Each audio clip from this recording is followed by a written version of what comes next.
बिस्मिल्लाहिर्रहमानिर्रहीम। शुरू अल्लाह के नाम से जो रहमान और रहीम है। इक़रा बिस्मि रब्बिकल्लज़ी खलक़। पढ़ो ए नबी अपने रब के नाम के साथ जिसने पैदा किया। खलक़ल इंसान मिन अलक़। जमे हुए खून के एक लोथड़े से इंसान की तख्लीक की। इक़रा व रब्बुकल अकरम। पढ़ो और तुम्हारा रब बड़ा करीम है। अल्लज़ी अल्लम बिल क़लम। जिसने कलम के जरिए से इल्म सिखाया। अल्लमल इंसान मा लम यअलम। इंसान को वो इल्म दिया जिसे वो न जानता था। Assalamu alaikum and good morning to all students. Today we start our class with the name of Allah, who is the most beneficent and merciful. This is class 6 and the period is English Literature E2. This is video class 4. This is the last revisionary video, and in this revisionary video we are having the revision of stories The Mystery of Fishing Nets and Paid in His Own Coin. Both of the stories are from the midterm second semester midterm content, and we have studied these stories in our online classes, not in our physical classes but in online classes. So today I will give you the brief explanation of the summary. So let's start from the first story, The Mystery of Fishing Nets.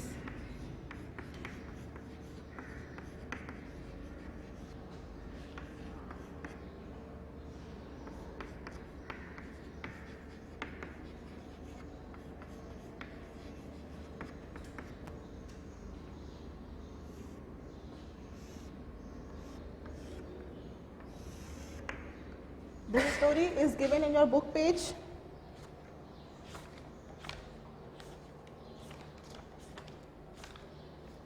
Story number 9, book page 69. Okay.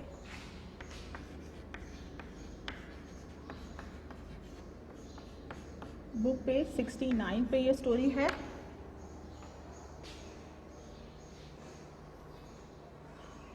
Okay. There are three main characters in the story. The first character is the fisherman. The fisherman is Uncle Tom. Uncle Tom is the fisherman, and दो characters हैं वो बच्चे हैं, children हैं, उनके name है Colin and John. ठीक है. Uncle Tom who is the fisherman, Colin and John, ये स्टोरी के मेन कैरेक्टर्स हैं. Uncle Tom is a fisherman, Colin and John both are the siblings. Colin is a boy and John is his sister. So story जो है वो मैं आपको briefly explain कर देती हूँ. स्टोरी का जैसे कि नेम आप देख रहे हैं, the mystery of the fishing nets, तो ये जो है वो एक मिस्टीरियस सी स्टोरी है फिशिंग नेट्स के बारे में. ठीक है. जो अंकल टॉम है उनका बिजनेस है फिशेस का, मतलब वो फिशेस को फिश की सेल करते हैं. और इनकी जो फिशिंग नेट्स हैं इसके बारे में क्या हुई, कुछ टाइम से जो है वो उनको क्या हो रही है, कुछ मिस्टीरियस से कुछ इवेंट्स हो रहे हैं इनके साथ, तो वो इस स्टोरी में उसको जो है वो बताया गया है. इसी से रिलेटेड ये पूरी स्टोरी है.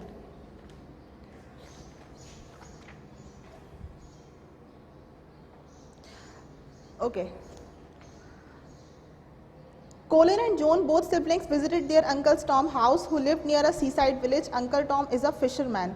Colin and Joan, both siblings जो है वो क्या करते हैं, एक दिन अपने अंकल टॉम के घर जाते हैं, उनके घर को विजिट करते हैं, पूरा डे वहाँ पे स्पेंड करते हैं. अंकल टॉम का जो हाउस है वो कहाँ पर है, सीसाइड विलेज के साथ है. कोलिन एंड जॉन के घर से कुछ दूर सीसाइड विलेज के साथ है. और अंकल टॉम जो है वो कौन है, फिशरमैन है. The children were inform bye there uncle that he was going through tough time in his business with the loss in fishing nets and its little catches. Uncle Tom suspected on someone who mysteriously moved his fishing nets from the actual place to another. अब uncle Tom के घर पे जब ये बच्चे आते हैं, कौन, कोलिन एंड जॉन, तो अंकल टॉम इन्हें क्या बताते हैं कि अपने कुछ टाइम से वो क्या कर रहे हैं, क्या फेस कर रहे हैं, अपने बिजनेस में कुछ टफ टाइम फेस कर रहे हैं.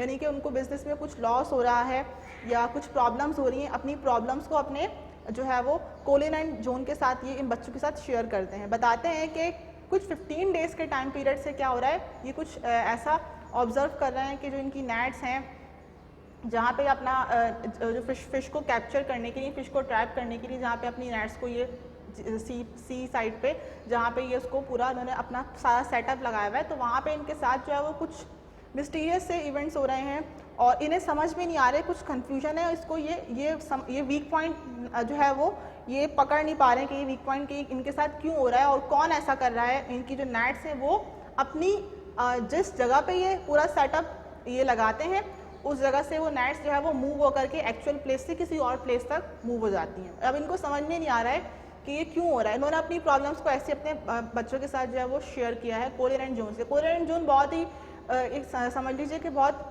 क्यूरियस से बच्चे हैं। अपने अंकल की प्रॉब्लम को जब उनको पता लगता है कि अंकल उनकी इस तरह से परेशान हैं तो वो बहुत क्यूरियस भी होते हैं और साथ साथ जो है वो बहुत सारे क्वेश्चंस भी करते हैं ताकि वो पता लगा सकें कि ये क्यों हो रहा है, कैसे हो रहा है।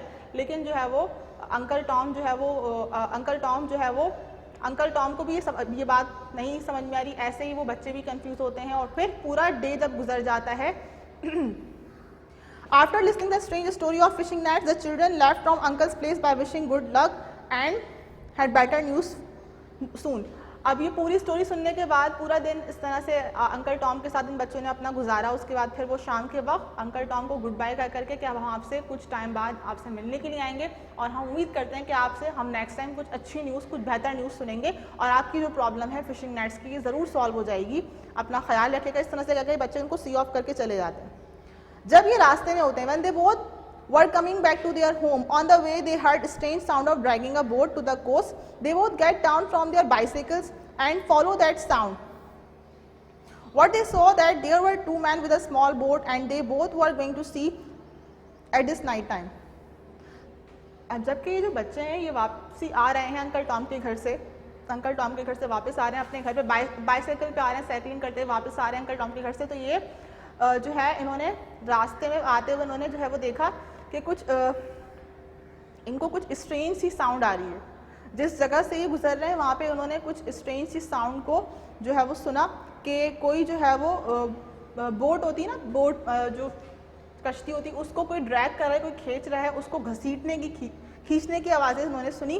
तो उन्होंने अपनी बाईसाइकिल से उतरे और उन्होंने देखा कि ये आवाज़ कहाँ से आ रही है। वो क्या देखते हैं कि वहाँ पे दो आदमी हैं, दो लोग हैं और वो दो जो है वो क्या कर रहे हैं, उस स्मॉल बोट को घसीट रहे हैं। इस तरह से उन्होंने पूरा ये देखा और वो एक तरह से जो है वो फिर फॉलो करने लगे कि ये कौन लोग हैं, दो लोग कौन हैं, ये ऐसा क्यों कर रहे हैं। आखिरकार रात का वक्त हो चुका है, ये मिस्टीरियस सी जहाँ पे हमारे अंकल का ये पूरा जो एरिया है यहाँ पे इनके अंकल ने जो है वो अंकल क्या करते हैं, फिशेस को ट्रैप करते हैं। ये वही एरिया है जहाँ पे इनके अंकल जो है क्या करते हैं, फिशेस को ट्रैप करते हैं और उनके अंकल की नेट्स वगैरह, उनके अंकल का जो जहाज़ है वो और ये सारा सेटअप वहाँ पे है। तो वो देख करके थोड़ा सा वो रुक जाते हैं और फिर वो क्या करते हैं, अपनी इस नेचर की वजह से, कि क्यूरियस नेचर की वजह से क्या करते हैं, इस चीज़ को पूरा जो है वो ऑब्जर्व करते हैं। कौन? Colin and John both. One of them shared the thought about returning the two men with a small boat and they both were going to sea at this night time. One of them shared the thought about returning in an hour to collect the remaining goods from the cave. अब Colin and John वहाँ पे जब रुक गए, stop हो गए, तो फिर वो देखने लगे पीछे से, मतलब बिल्कुल छुप करके हाइड हो गए एक जगह पे।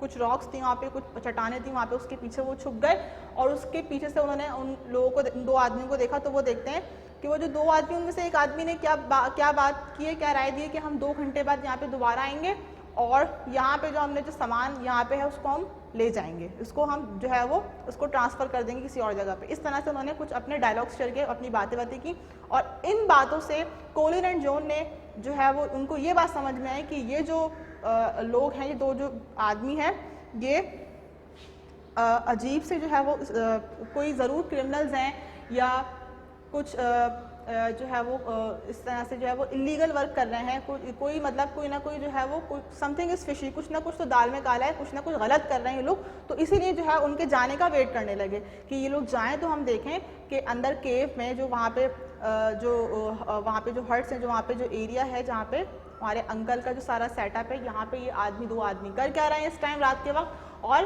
अब ये यहाँ पर दोबारा वापस क्यों आएंगे और ये यहाँ पे क्या करने के लिए आएंगे। इस तरह से जो है कोलिन एंड जॉन जो है वो रुक जाते हैं, वेट करते हैं। When they left both chums entered in the cave and observe everything like fishing nets belongs to uncle Tom, the lantern boy and the case. जब ये दोनों आदमी जो दो लोग होते हैं जो चले जाते हैं वहाँ से, तो ये कोलिन एंड जॉन क्या करते हैं, कोलिन एंड जॉन दोनों बच्चे जो है वो उस केव में जाते हैं, वहाँ पे एंटर होते हैं, देखते हैं कि वहाँ पे फिशिंग नेट्स जो है वो, जो फिशिंग नेट्स अंकल टॉम से बिलोंग करते हैं, अंकल टॉम की हैं, और अंकल टॉम की जो लैंटर्न बॉय यानी कि जो फ्लैश लाइट है, जो लालटेन जो लगी हुई होती है उस वहाँ पे, और जो कैस कुछ टन है, कुछ वहाँ पे कुछ टन्स रखे हुए हैं, कुछ मतलब जो है वो क्या कहेंगे उसको,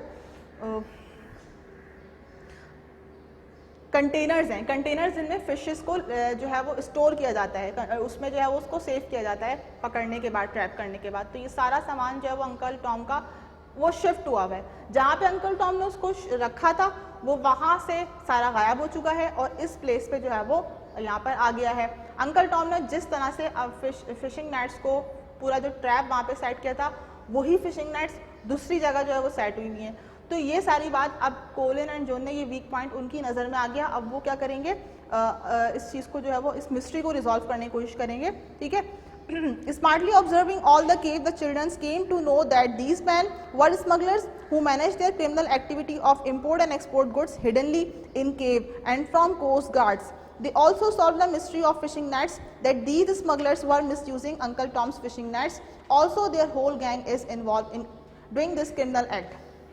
अब ये सारा चीज़ें जब कोलिन एंड जॉन ने वहाँ पे केव में एंटर होने के बाद वहाँ पे उस पूरे प्लेस को जब उन्होंने सर्च किया, हर चीज़ को उन्होंने देखा, ऑब्जर्व किया, तो वो इस रिजल्ट पे पहुँचे कि भाई ये जो दो लोग हैं ये ज़रूर क्रिमिनल्स हैं, स्मगलर्स हैं, और ये क्या कर रहे हैं, अपना जो इम्पोर्ट एक्सपोर्ट कर रहे हैं, गुड्स जो भी एक जगह से दूसरी जगह लेकर के जा रहे हैं, इन तमाम सामान को ये इलीगली कर रहे हैं, छुप के कर रहे हैं यहाँ पे। और कोस्ट गार्ड जो हैं, जो मैरीन पुलिस है वहाँ पे, उनसे भी ये हिडन होकर के, मतलब सब कुछ जो है वो छुप करके यहाँ पे काम कर रहे हैं और किसी को नहीं पता कि इस तरह से इलीगल वर्क हो रहा है यहाँ पे। इसके अलावा वो एक और चीज़ भी उनकी समझ में आ गई कि जो अंकल टॉम्स की जो फिशिंग नेट्स है, वो जो मिस्ट्री अंकल टॉम रिजॉल्व नहीं कर पा रहे, और हमें भी आज सुबह से वो डिस्कस करते, अंकल टॉम उनके घर पे थे तो अंकल टॉम हमसे सारी प्रॉब्लम शेयर करते, तो यकीनन यही दो लोग हैं जो कि स्मगलर्स हैं और अंकल टॉम्स की फिशिंग नेट्स को ये मिसयूज़ कर रहे हैं। और न सिर्फ ये इन्वॉल्व हैं बल्कि कुछ आदमी और भी हैं इनके साथ, जो कि पूरा इनका एक गैंग है, पूरा एक ग्रुप है जो कि इस सब में इन्वॉल्व है, और ये सब जो है क्या कर रहे हैं, इस एक्टिविटी को बिल्कुल कोस्ट गार्ड से, यानी कि जो मैरीन पुलिस है उससे छुप करके यहाँ पे ये सारा काम कर रहे हैं। इसके बाद क्या करते हैं, the chums bravely set the trap for smugglers, later on they were caught by the coast guards. The coast guards were surprised by the children's story related to their uncle. Then the Coast Guard encountered the rest of the gang members using the similar traps set by the children.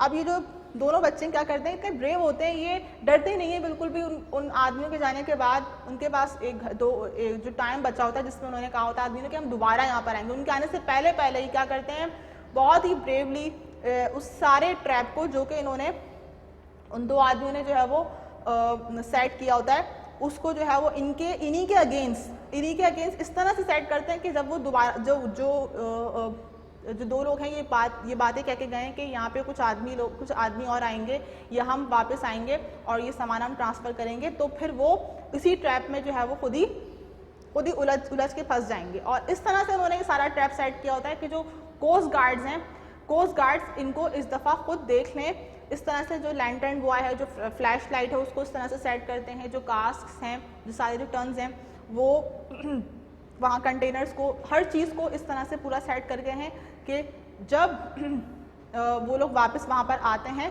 तो जो coast guard हैं वो उनको red handed cot कर लेते हैं, पकड़ लेते हैं, उनको बिल्कुल रंगे हाथों पकड़ लेते हैं ऑन द स्पॉट। उसी वक्त वो पुलिस वहाँ पे आ जाती है और उन जो है वो आदमियों को पकड़ लेते हैं। इसके बाद जो है वो अब पुलिस वालों की कन्वर्सेशन हो रही होती है, कोस्ट गार्ड्स आपस में इस तरह से बात कर रहे होते हैं कि वो जो फिशिंग नेट्स, उनको पता होता है कि ये एरिया किसका है।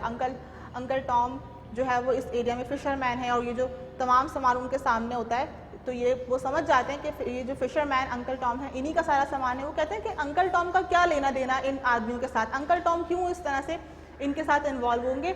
इस तरह से वो लोग ये सस्पेक्ट कर रहे होते हैं, ये शक कर रहे होते हैं कि ज़रूर अंकल टॉम भी तो कहीं इस सब में इन्वॉल्व नहीं है। जब कोलिन एंड जॉन ये बात सुनते हैं तो वो फ़ौरन जो है वो अंकल टॉम की फेवर करने के लिए सामने आ जाते हैं।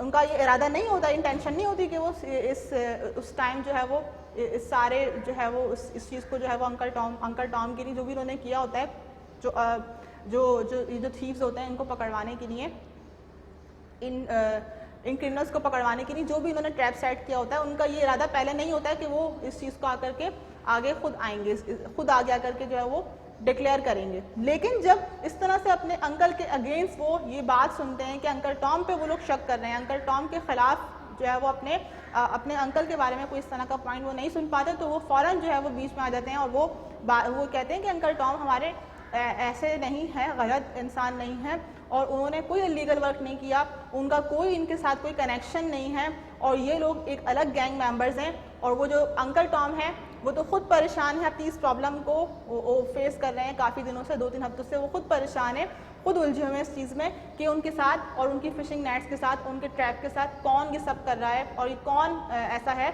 जो इनकी नेट्स को एक जगह से दूसरी जगह मूव कर रहा है। वो खुद भी जो है वो परेशान थे, वो अपने अंकल की फेवर करते हैं। पूरी स्टोरी 1 to all जो उन्होंने आज पूरा दिन गुजारा होता है अंकल के साथ, तो वो सब कुछ उसको एक्सप्लेन करते हैं कोस्ट गार्ड्स के सामने। कोस्ट गार्ड्स काफ़ी सरप्राइज हो जाते हैं, काफ़ी हैरान होते हैं बच्चों की बात सुन करके कि बच्चे कितने ब्रेव हैं, किस तरह से उन्होंने पूरा ट्रैप सेट किया और उनको काफ़ी अप्रिशिएट करते हैं। इसके बाद कोस्ट गार्ड जो है वो उन बच्चों को कहते हैं कि ठीक है, अभी हमने सिर्फ इन 2 लोगों को इस ट्रैप से क्या किया है, पकड़ा है, अब हम क्या करेंगे, इनका जो पूरा गैंग है, जो 2 लोग मतलब बाकी के लोग जो अभी यहाँ पे आएंगे इस एक्टिविटी को कंप्लीट करने के लिए, और भी लोगों का यहाँ पे आने का इरादा है, तो वो हम उनको भी जो है वो तुम्हारे बनाए हुए इस ट्रैप से जो है वो उसको जो है वो क्या करेंगे, उनको पकड़ लेंगे। और फिर ये लोग वेट करते हैं और कुछ ही देर बाद वहाँ पे कुछ और लोग भी आते हैं, मतलब इनका जो पूरा सर्कल होता है गैंग मेंबर्स का, कुछ लोग वहाँ पे जो है वो कुछ सामान रख जाते हैं और फिर कुछ लोग वहाँ से उसको उठा करके किसी दूसरी जगह ले जाते हैं, तो वो और लोग होते हैं वो वहाँ पर आते हैं और उनको भी जो है वो कोस्ट गार्ड पुलिस क्या करती है, पकड़ लेती है। ठीक है, तो इस तरह से ये बच्चों की ब्रेवरी होती है कि कोलिन एंड जॉन बहुत ब्रेव बच्चे होते हैं और वो इस तरह से पूरे इस मिस्ट्री को रिजॉल्व करने के लिए काफ़ी हेल्पफुल होते हैं, ना सिर्फ पुलिस वालों के लिए, कोस्ट गार्ड पुलिस के लिए, बल्कि जो उनके अंकल टॉम हैं उनके लिए भी, सब के लिए जो है वो इनकी जो ब्रेवरी जो है वो काफ़ी जो है वो काम आती है, उनकी इंटेलिजेंस, उनकी एफर्ट, सब के लिए जो है वो उनको इस बात पे अप्रिशिएट किया जाता है। In the end the riddle of fishing nets had been solved by the intelligence and efforts of children, they were appreciated by everyone, they were also presented a certificate for courage in face of danger. On the other hand, Uncle Tom received half dozen brand new fishing nets. आखिर में जो बच्चे होते हैं उनको हर एक क्या करता है, अप्रिशिएट करता है इनके इस एक्ट की वजह से कि इन्होंने डेंजर को फेस किया बहुत बहादुरी से और ब्रेवरी से सब फेस करने के बाद जो उन्होंने जो क्रिमिनल्स हैं उनको क्या किया, पुलिस के हैंड ओवर किया, पुलिस तक पहुंचाया, इसके लिए जो है वो और फिर इनको एक सर्टिफिकेट मिलता है जो कि इनके करेज के लिए, इनकी बहादुरी के लिए, इनकी ब्रेवरी के लिए इनको मिलता है सर्टिफिकेट, इनको प्रेजेंट किया जाता है वो सर्टिफिकेट। और इसके अलावा जो इनके अंकल टॉम हैं जो कि एक हार्ड वर्किंग मैन है और फिशरमैन होते हैं, उनका बिजनेस है और वो काफ़ी इस चीज़ का लॉस उठा चुके हैं काफ़ी दिनों से, तो उनके लिए भी ये क्या करते हैं कि उनको भी जो है वो कुछ brand new fishing nets, half dozen तक मतलब आधी दर्जन उनको ब्रांड न्यू फिशिंग नेट्स मिलती हैं ताकि जो उनका लॉस हुआ है वो कवर हो सके। तो ये इस तरह से पूरी स्टोरी थी, the mystery of the fishing nets. The next story we have is, this is story number story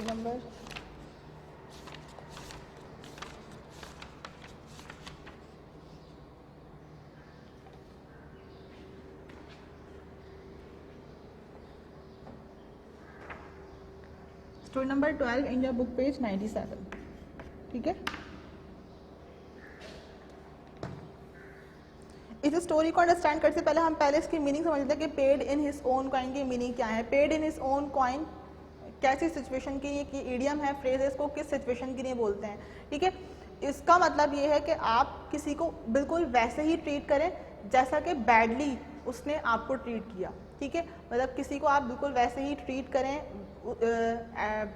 जिस तरह से बैडली उसने आपसे, आप उससे मतलब एक तरह बदला लेने, रिवेंज लेने या उसको सबक सिखाने के लिए आप जो है वो उसके साथ वैसे ही ट्रीट करें। Paid in his own coin की ये मीनिंग है, ठीक है। तो ये स्टोरी जो है वो कुछ इसी से मिलती जुलती स्टोरी है। इसके एंड में यही हमें मोरल मिलेगा। और ये जो स्टोरी है ये जो है वो बगदाद की बहुत पुराने दौर की स्टोरी है, जबकि वहाँ पे कैलिफ हारून रशीद की क्या थी, वहाँ पे गवर्नमेंट थी, उनके दौर की कहानी है ये, ठीक है। 2 कैरेक्टर्स हैं इसमें। एक कैरेक्टर का नेम है अली सकल। अली सकल जो है वो कौन है? बार्बर है। अली सकल जो है वो बहुत ही स्किलफुल, प्रोफेशनल और एक्सपर्ट बार्बर है अपने जो है वो एरिया का, उस जगह का, बगदाद के जिस एरिया के अंदर ये स्टोरी बताई गई है जहाँ पे, वहाँ पे इसकी वो फेमस है अपने इस टैलेंट की वजह से। यानी कि वो बार्बर जो है वो बाल कटिंग करता है, ट्रिम करता है, शेव करता है, बियर्ड को जो भी करता है, तो इस सारे काम की वजह से वो ये सारा काम बहुत फिनिशिंग से करता है, इसकी वजह से वो फेमस है और उसका काम बहुत चलता है, बहुत ही मशहूर बार्बर है, ठीक है। सेकंड कैरेक्टर जो है वो वुड कटर है। उसका कोई नेम तो इसमें नहीं मेंशन हुआ, लेकिन उसको क्या कहा गया है? Would cutter. In the reign of Caliph Harun Rashid of happy memory, there lived in the city of Baghdad a celebrated barber of name of Ali Sakal. He was famous for a steady hand, and so dexterous in his profession was he that he could shave a head or trim a beard and whiskers with his eyes blindfolded, without once drawing blood. There was not a man of any fashion in Baghdad who did not employ him, and such a run of business had he that at last he became proud and insolent, and would scarcely ever touch a head whose master was not at least a bey or an agha. Wood for fuel was always scarce and dear in Baghdad, and at his shop consumed a great deal, and the woodcutters brought their loads to him in preference, almost sure of meeting with a ready sale. ठीक है। अब इसके अंदर जो है वो बताया गया है कि जो अली सकल है वो बहुत ही फेमस है अपने जो है वो इस प्रोफेशन से रिलेटेड, और वहाँ पे बगदाद के उस एरिया के अंदर जो भी बड़े से बड़ा आदमी है वो इसका कस्टमर है, ठीक है। कोई भी ऐसा नहीं है, चाहे वो आगा हो, आगा इसमें जो है वो कहा गया गवर्नर को, वहाँ के गवर्नर को जो है वो उसका टाइटल था आगा, ठीक है। और काजी वहाँ के कमांडर और लॉर्ड थे, और वहाँ पे एक मुफ्ती भी थे, लोकल जज, ठीक है, and a law officer. Law officer is a mufti, qazi is a local जज, आगा इज़ अ कमांडर और lord, and bey is a governor, ठीक है। तो ये सारे टाइटल्स हैं, और ये सारे जो मतलब हाईली रैंक ऑफिसर्स हैं, ये सारे जो है वो इसके कस्टमर थे। बड़े से बड़ा पर्सन जो है वो इसके शॉप का कस्टमर था, ठीक है। इस बात ने इसको इतना प्राउड कर दिया। पहले तो ये बहुत ही सादा सा आदमी था, और इस चक्कर में अपनी इस स्पेशलिटी की वजह से जो है ये क्या हो गया, इसके अंदर प्राउड आ गया, थोड़ा सा ये इम्पोलाइट भी हो गया कि ये नॉर्मल लोगों को, जो बिल्कुल लो क्लास के लोग थे, उनकी शेव करना, उनका काम करना इसको पसंद नहीं था, और इसको अपने बारे में क्या थी, काफ़ी इसको प्राउड हो गया था कि इस तरह के लो क्लास लोगों को जो है वो बहुत ही ख़राब तरीके से ट्रीट करता, अच्छे से बैडली ट्रीट करता, उनको काइंडफुली ट्रीट नहीं करता था। तो ये इस तरह से इसकी नेचर हो गई थी। एक दिन क्या हुआ, It happened one day that a poor woodcutter, new in his profession and ignorant of the character of Ali Sakal, went to his shop and offered him for sale a load of wood which he had just brought from a considerable distance in the country on his donkey. Ali immediately offered him a price, making use of these words: "For all the woods that is upon the donkey." The woodcutter agreed, unloaded his beast, and asked for the money. "You have not given me all the wood yet," said the barber. "I must have the pack saddle, which is chiefly made of wood. Into the bargain that was our agreement." "How?" said the other in great amazement. "Who ever heard of such a bargain? It is impossible." In short, after many words and much argument, the overbearing barber seized the pack saddle, wood and all, and sent away the poor peasant in great distress. He immediately ran to the Qazi and stated his grievance. The Qazi was one of the barber's customers and refused to hear the case. तो इस तरह से एक दिन ये हुआ कि जो पुअर वुडकटर था, ये अपने काम से जा रहा था, इसने जो है वो इसको बार बार अपनी शॉप के बाहर था, जो अली शकल था अपनी शॉप के बाहर खड़ा हुआ था। इसने जब वुड कटर को देखा तो उसको स्टॉप किया, उससे जो है वो लकड़ियाँ, फायर वुड के लिए लकड़ियाँ जलाने के लिए, इससे जो है वो लकड़ियाँ जो है वो उससे मतलब लेने के लिए कहा, लकड़ियाँ इसको लेनी थी इससे। तो इसने जो है वो इसने ये डिमांड की कि ये तमाम जो तुम्हारे पास, जो तुम्हारे डंकी के ऊपर ये जो तमाम वुड्स हैं, ये सब मुझे दे दो, ये सब जो है अगर तुम मुझे दोगे तो मैं तुम्हें जो है वो पैसे दे दूंगा। अब क्योंकि वुड कटर के पास कोई ऑप्शन नहीं था और उसने जो है वो, उसको पैसों की नीड थी, तो उसने पैसों के लिए एग्री होकर के इस एग्रीमेंट को उसने बोला ठीक है मैं तमाम लकड़ियाँ आपको दे दूंगा, आप मुझे जो है वो मेरे जो पैसे हैं वो दे दीजिएगा। फिर वो तमाम जो उसके पास जो लकड़ियाँ थी उसने उसको अनलोड किया अपने डंकी से और उसको जो है वो अली शकल को जो है वो उसने हैंड ओवर कर दिया। अली शकल इतना चालाक होता है, इतना क्लेवर होता है, इसने क्या किया होता है, उसने उसको पैसे नहीं दिए और कहता है कि तुमने अपने एग्रीमेंट को पूरा नहीं किया, तुम जो है वो गलत हो और तुमने जो है वो तुम्हारे जो एग्रीमेंट के अगेंस्ट तुमने काम किया है, तुमने अपनी बात को पूरा नहीं किया, तुमने अपने जो कहा तुमने उसके ऊपर अमल नहीं किया। यानी कि तुमने जो है उससे ये एग्रीमेंट किया कि मैंने ये कहा था कि अगर तुम मुझे लकड़ियाँ दोगे तो ही मैं तुम्हें उस एग्रीमेंट के बाद उसके बाद मैं तुम्हें उसके पैसे दूंगा। लेकिन तुमने देखो ये पैक सडर भी तो है ना, तुम्हारे घोड़े के ऊपर जो कुशन होता है, सीट होती है जो कि लकड़ी की ही बनी हुई होती है। तो वो कहता है, अली शकल कहता है कि तुमने मुझे ये नहीं दी और यही जो है वो हमारी एग्रीमेंट था कि अगर तुम मुझे कोई एक लकड़ी भी नहीं दोगे तो मैं तुम्हें पैसे नहीं दूंगा। और जो वुड कटर होता है बहुत ही सिंपल सा पर्सन होता है, बहुत ही शरीफ होता है, उसको उसकी बातें समझ में नहीं आती कि क्या चालाकी इसके साथ कर रहा है। तो वो कहता है कि इस तरह की आज तक जो है किसी ने बार्गेन सुनी होगी, किसी ने आज तक कोई इस तरह का डील किया होगा, ये तुम कैसी बात कर रहे हो कि ये जो पैक सडर है तो मेरी नीड है, ये तो मैं जो है वो किसी को नहीं दूंगा ना, ये तो मतलब इस घोड़े के ऊपर इसके ऊपर रखने के लिए जो है वो एक वो है जिसके ऊपर मैं अपना सामान रखता हूँ, ये मैं तुम्हें कैसे दे सकता हूँ। ठीक है, तो अली शकल कहता है कि नहीं यही तो मैंने डिमांड की थी और तुमने एग्री किया था और तुमने क्योंकि अपनी बात को पूरा नहीं किया तो अब मैं तुम्हें पैसे नहीं दूंगा। और वो उसको फिर पैसे नहीं देता है, उसको पेमेंट उसको नहीं देता है। ठीक है, और ना सिर्फ ये कि पेमेंट नहीं देता है बल्कि उससे जो पैक सडर है उसको भी सीज करता है, छीन करके अपनी शॉप में चला जाता है।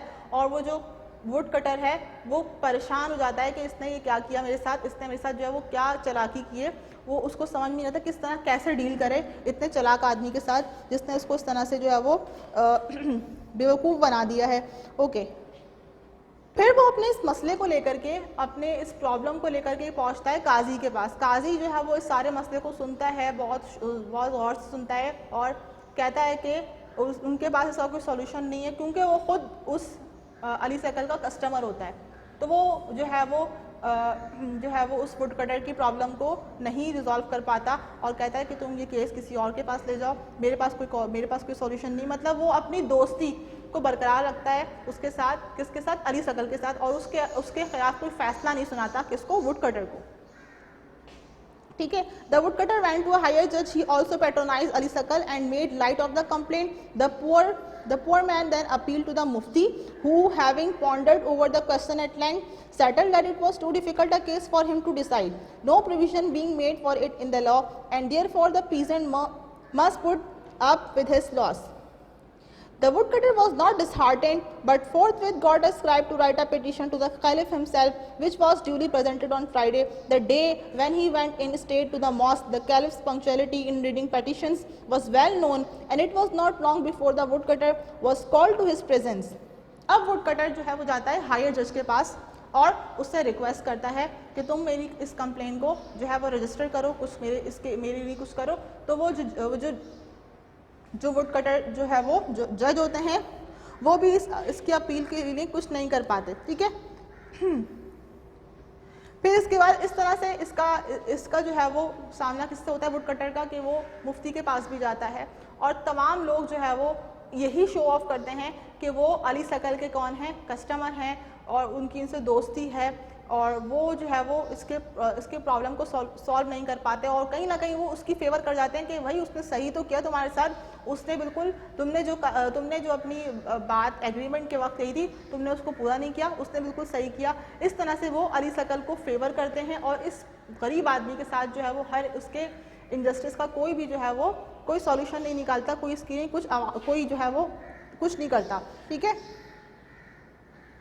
वुड कटर इस बात से मायूस हुए बगैर कहाँ पहुंच जाता है? फ्राइडे वाले दिन कैलिफ हारून रशीद के पास पहुंचता है, जो कि जो फ्राइडे की नमाज के बाद मस्जिद में बैठते हैं और तमाम दरख्वास्तें जो उनके पास उस दिन शिकायतें आती हैं उनको, उन मसलों को सुनते हैं। उन्हीं के पास पहुंच के जो वुड कटर है ये अपना प्रॉब्लम डिस्क्राइब करता है कैलिफ हारून रशीद के सामने। तो कैलिफ हारून रशीद जो है वो उसकी प्रॉब्लम को सुनते हैं और फिर आगे फिर पूरा जो है वो डिस्क्रिप्शन है कि किस तरह से कैलिफ उनके पास हाजिर हुआ और उन्हें जो है वो बिल्कुल उदास होकर के वुड कटर ने कैलिफ के सामने पूरा झुक करके अपनी जो है वो सारी दरख्वास्त को, अपनी प्रॉब्लम को डिस्कस किया और कैलिफ ने कैसे जो है उसकी प्रॉब्लम को सुना। और फिर कैलिफ भी कहता है कि हाँ जो है वो उसके जो वर्ड्स हैं वो ये हैं, मैं पढ़ देती हूँ उसको, डायलॉग्स को, बहुत अच्छे डायलॉग्स हैं। Friends said the caliph, the barber was words on his side, you have the spirit of justice on yours, the law must be defined by words and agreements must be made in words. The former must have its course or it is nothing, and agreement must be kept, or there would be no faith between man and man. Therefore the barber must keep all his wood. Then calling the woodcutter close to him, the caliph whispered something in his ear which none but he could hear and sent him away quite satisfied. ठीक है, तो अब जो वहाँ पे caliph है वो would cutter को इस तरह से बात सिखाता है कि तुम एक बहुत ही सादा आदमी हो, तुम्हें बार्बर की बात समझ में नहीं आई। बार्बर ओके, तो जो कैलिफ है, कैलिफ जो है वो दोनों का पॉइंट ऑफ व्यू समझ जाता है, यानी कि बार्बर का भी और वुड कटर का भी।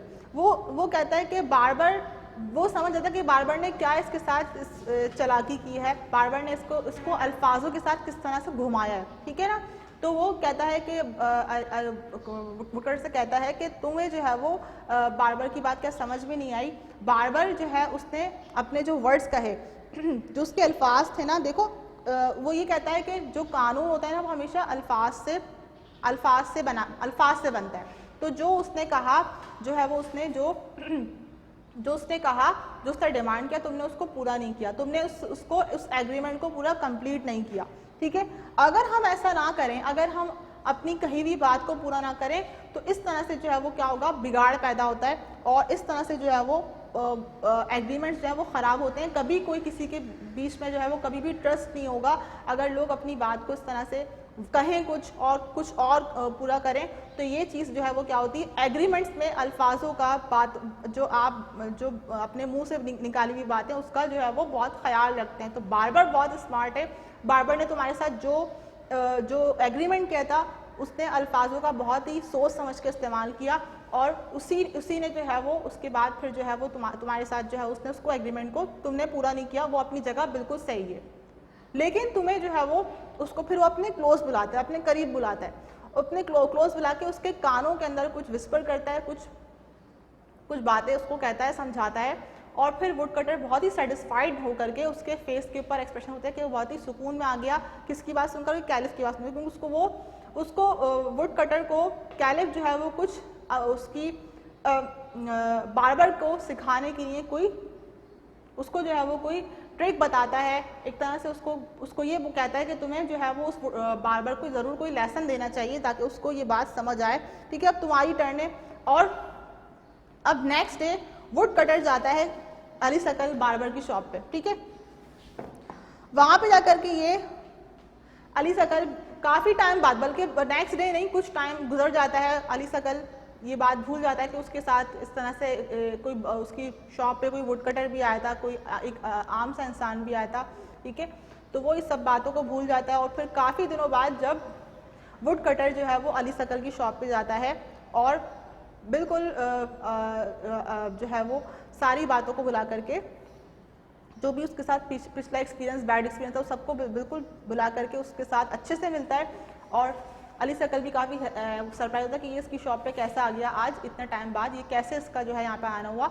और वो उससे ये कहता है कि भाई मैं अपने साथ जो है वो आज अपने एक फ्रेंड को लेकर के आया हूँ, मैंने उसने तुम्हारी बहुत तारीफ़ सुनी है, वो तुम्हारे से बहुत ही इंस्पायर है, मैं भी तुम्हारे काम से बहुत मुतासिर हूँ, तुम्हारी तो जो है वो हर जगह बहुत ही वाह है। तो अब जो है वो ये आदमी तुमसे, जो मेरा फ्रेंड है बाहर वेट कर रहा है शॉप के, पहले तुम मुझे ट्रिम कर दो, पहले तुम मेरी शेप कर दो और उसके बाद मैं उसको तुमसे इंट्रोड्यूस करवाऊँगा और वो भी तुमसे जो है वो ये जो है वो अपना जो है वो शेव वगैरह करवाएगा, ठीक है। तो ये उसका काम है बार्बर का, वो पहले जो है वो वुड कटर की शेव कर देता है, उसका जो है वो जो भी उसका काम होता है, सर्विस होती है, उसको वो अपनी सर्विस उसको दे देता है। उसके बाद फिर वो कहता है कि भाई अपने फ्रेंड को लेकर आओ शॉप पे, और वो कहाँ है मुझे उससे मिलवाओ, मैं उसको भी जो है वो उसको भी सर्विस अपनी देना चाहूँगा, ठीक है। उसको लेकर के आओ, जो तुम्हारे साथ तुम्हारा कंपेनियन है, साथी, उसको लेकर के आओ। तो वुड कटर कहता है कि वो उसके लिए मुश्किल है कि वो जो मेरा फ्रेंड है जो बाहर खड़ा हुआ है, उसके लिए ये बात मुश्किल है कि वो इस शॉप पे तुम्हारी आ सके। तो बार्बर कहता है कि ये क्या कह रहे हो, मेरी समझ में तुम्हारी बात नहीं आ रही है। तो वुड कटर कहता है कि अच्छा अपनी शॉप से बाहर चलो, वो तुम उसकी बाहर ही शेव कर देना। जब वो बाहर लेकर के आता है उस नाई को, बार्बर को, तो वो बार्बर देखता है कि बाहर कोई भी पर्सन नहीं है। तो वो कहता है ये जो डंकी है ना, यही मेरा फ्रेंड है, यही मेरा कंपेनियन है, और तुम्हें क्या करना है, इसकी शेव करनी है, ठीक है ना। और तुमने इस एग्रीमेंट को जो है वो क्या किया था, पहले तुमने इसको पूरा तुमने खुद ही कहा था, तुमने मतलब मुझसे एग्रीमेंट के स्टार्ट में हाँ कहा था, मतलब तुमने एग्री किया था। अब यही चीज जो कि अली सकल ने की थी वुड कटर के साथ, यानी कि अल्फाजों के साथ क्या किया था, उसने उसको एग्रीमेंट करके फंसाया था। अब बिल्कुल यही चीज रिटर्न में वुड कटर भी जो है वो क्या करता है, किसका करता है, बार्बर के साथ, कि तुमने बिल्कुल स्टार्ट में क्योंकि ये एग्रीमेंट किया था, अब तुम्हें इसकी जो है वो शेव करनी है। तो बार्बर कहता है कि क्या तुम मतलब तुम कितनी नॉनसेंस बात कर रहे हो, क्या मैं तो यहाँ पे जो सर्विस दे रहा हूँ वो ह्यूमन बींग्स के लिए, ना कि वो एनिमल्स के लिए, मैं क्यों किसी एनिमल की शेव करूँगा। और तुमने जो है वो काफ़ी उसके साथ हार्श हो जाता है, उसको काफ़ी गुस्सा आता है, अपना टेम्पर लूज कर देता है, और उस तरह के गलत अल्फाज उसको बोलता है, किसको, वुड कटर को, उसकी काफ़ी इंसल्ट करता है कि एक तो मैंने तुम्हारे साथ जो है वो तुम जैसे आदमी की, तो मैंने तुमको सर्विस दी, और ऊपर से तुम जो है वो अब क्या कर रहे हो, तुम मेरी शॉप पे खड़े होकर के मुझे इस तरह से नीचा दिखा रहे हो कि मैं तुम्हारी डंकी की शेव करूंगा, ऐसा कैसे, तुमने सोचा भी कैसे, और तुम अभी इसी वक्त यहाँ से मेरी शॉप से निकल के चल जाओ, मैं कोई शेव नहीं कर रहा डंकी की। इस बात से एग्रीमेंट से अपने बिल्कुल पीछे हट जाता है, ठीक है। अब वुड कटर जाता है इस प्रॉब्लम को लेकर के, इस इशू को लेकर के कहाँ जाता है, इस मसले को लेकर पहुंचता है कैलिफ के पास, ठीक है। कैलिफ जो कि पहले इस चीज़ का वेट कर रहा होता है कि उसको पता होता है कि अली सकल जो है वो कभी भी डंकी की शेव नहीं करेगा, उस एग्रीमेंट को पूरा नहीं करेगा, अपनी उस बात को पूरा नहीं करेगा, जो कि जो है वो उस चीज़ का वो पहले ही वेट कर रहा होता है, उनको पता होता है।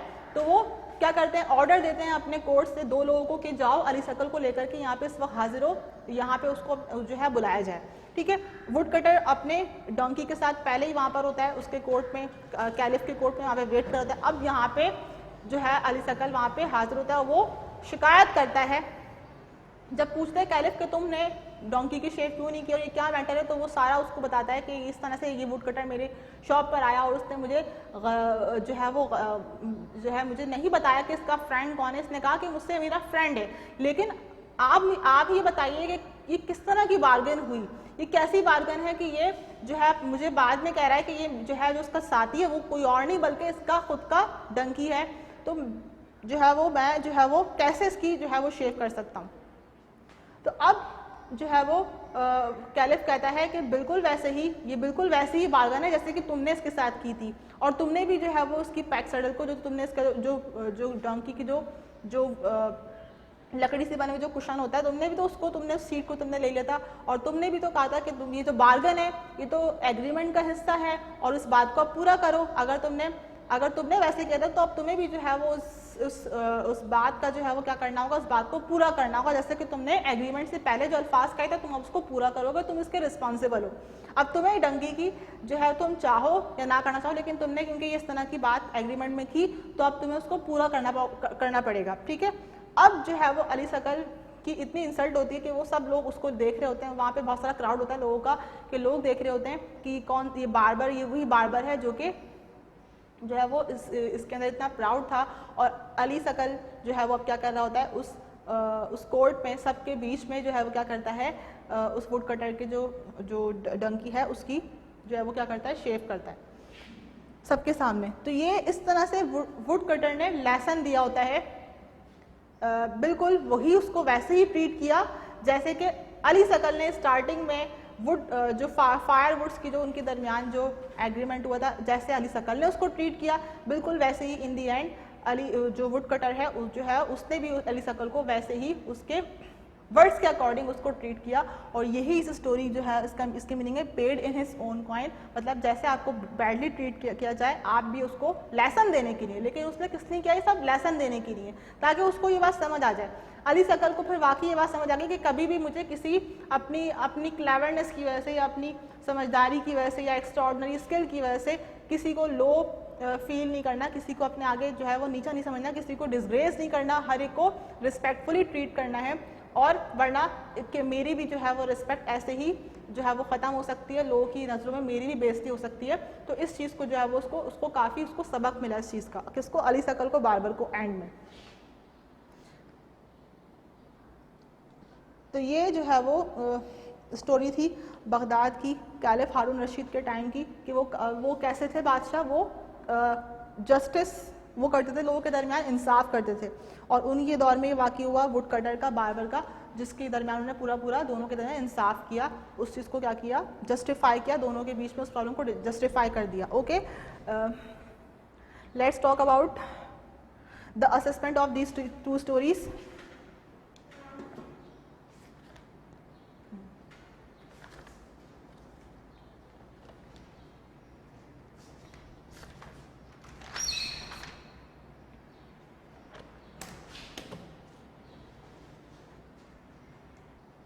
So students, these are the revisitory questions of the story The Mystery of Fishing Nets. इस पे वर्ड स्पेलिंग है और who spoke these dialogues to whom and choose the correct option for MCQs. MCQs given है, word spelling है और कुछ dialogues हैं जो कि आपसे पूछे गए हैं कि ये डायलॉग्स किसने, किस कैरेक्टर ने किस कैरेक्टर से कहे स्टोरी के अंदर। Okay,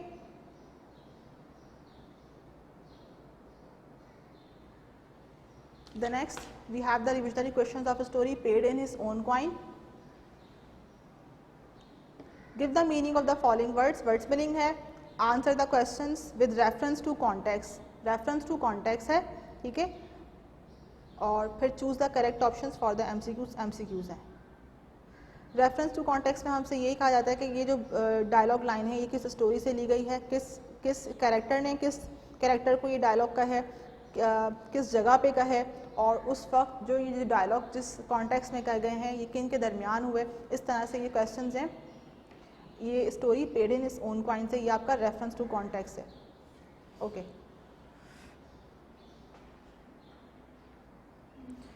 okay, I am giving you the correct option for MCQs from the story the mystery of fishing nets. Okay, the boys name was dash and the girls name was dash. Boy का name क्या था और girl का name क्या था? Boys name was Colin and the girls name was zone. या ये right option है। Uncle Tom was a dash. Uncle Tom जो है वो कौन थे? Uncle Tom was a fisherman. Then we have the MCQs for story paid in his own coin. The barber's name was dash. The barber's name was Ali Ahmed, Ali Ghazi, Ali Sakal and Ali बाबा। तो barber का name क्या था? अली सकल। The story paid in his own coin took place in the city of dash. तो जो story है paid in his own coin, ये किस सिटी में बनी, किस सिटी की कहानी है ये? This is from Karachi, New York, Delhi and Baghdad. तो ये स्टोरी इसका राइट क्या है? ऑप्शन राइट आंसर है बगदाद। बगदाद में ये स्टोरी बगदाद की है, ठीक है।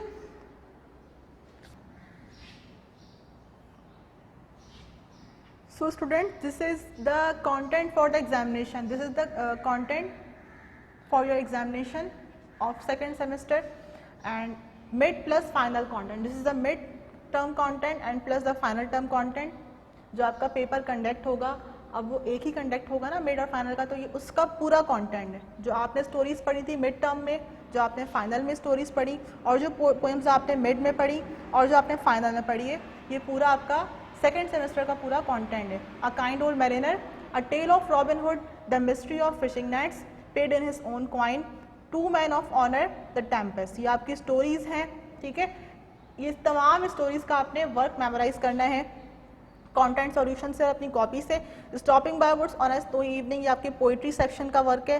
Poem 1 stopping by woods on a snowy evening, poem 2 if I were lord of territory, and the third poem the dying gladiator. ये फाइनल टर्म की आपकी पोएम है जिसको मैंने आपकी रिविजनरी वीडियोस पे मैंने आपको पूरा कंटेंट जो है वो दोबारा से उसको समराइज किया, एक्सप्लेन किया, उसको रिवाइज करवाया, ठीक है। आपको असेसमेंट क्वेश्चंस भी प्रोवाइड किए गए हैं ताकि आप इनकी प्रिपरेशन कर सकें इजीली फॉर योर एग्जाम्स, ठीक है।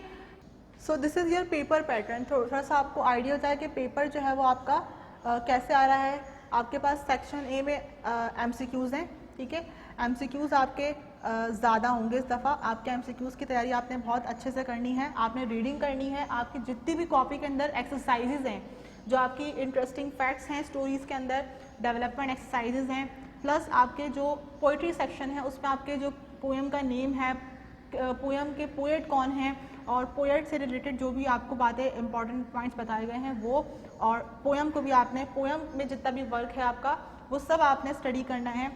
आपने MCQs आपके उस कॉपी में से ही हैं सारे, ठीक है। MCQs आपकी कॉपी में आपको करवाए तो नहीं गए ज़्यादा, लेकिन आपके MCQs आपके कॉपी के मैटर में से ही आएंगे, ठीक है। तो आपने कॉपी का पूरा जो मैटर है उसको कंप्लीटली स्टडी करना है for preparation of your MCQs, ठीक है। आपके 30 मार्क्स के MCQs हैं सेक्शन ए में।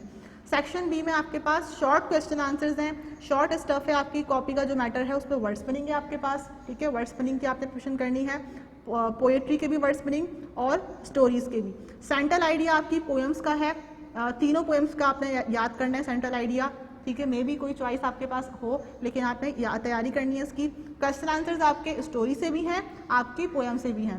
पोएम के आपके पास जो है वो क्वेश्चंस कम है और स्टोरीज के क्वेश्चन ज़्यादा हैं, तो आपने इनकी तैयारी को फोकस करना है। और नेक्स्ट आपके पास जो कैरेक्टर स्केच करवाया गया है आपको, जिस भी स्टोरी के अंदर आपको वो उसको जो है वो करना है, तैयारी करनी है उसकी।